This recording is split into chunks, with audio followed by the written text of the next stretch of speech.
Չգիտեմ, որքանով է շնորհավորելու եւ ուրախալելու, ամեն դեպքում ավելի լավ է, հա,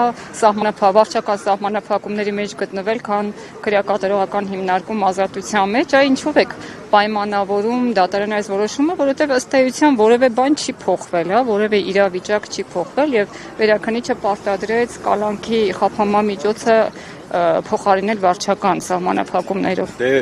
տեսեք, ես չեմ կարող ասել, թե ինչով է պայմանավորված, բայց ամեն դեպքում այն, որ իրեղեն ապացույցը կորել է, այն, որ սրբազանը որևէ կապ չունի ընդհանրապես, այսինքն անիմաստ աբսուրդային մեղադրանք էր սրբազանի մեղադրանքը, որովհետև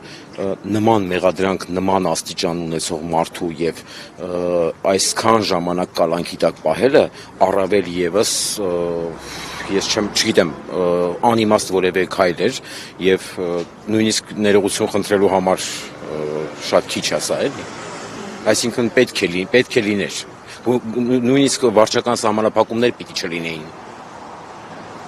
Իսկ ինչ զգացումներ ունեք, հա, Արշակ Սրբազյանի ազատման հետ կապված, սպասում եք, որ նման որոշում կկայացվի։ Իհարկե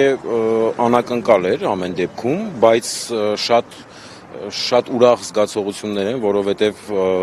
որևէ եպիսկոպոս, որևէ arczepiskopos, այսինքն առավել եւս Արշակ Սրբազանը, Բագրատ Սրբազանը, Միքայել Սրբազանը, Մկրտիչ Սրբազանը, նրանք մեր եկեղեցու այն հոգևորականներն են, այն arczepiskopos, եպիսկոպոսներն են, որոնք որ պետք է ազատության մեջ լինեն, որովհետև նրանց ազատության մեջ լինելը մեր հոգևոր առումով ավելի կարևոր է, քան կալանավորված լինելը։ Եվ նույն հարցը դա, որովհետև այստեղ որ է, ինչու հենց Արշակ Սրբազյանն է, հա, Սրբազաններ են կալանավորված, բայց իցևս նրանք Դե մենք գիտենք, որ Արշակ Սրբազանը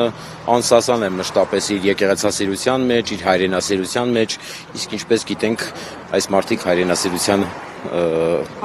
հակառակորդներ են, այսպես ասած։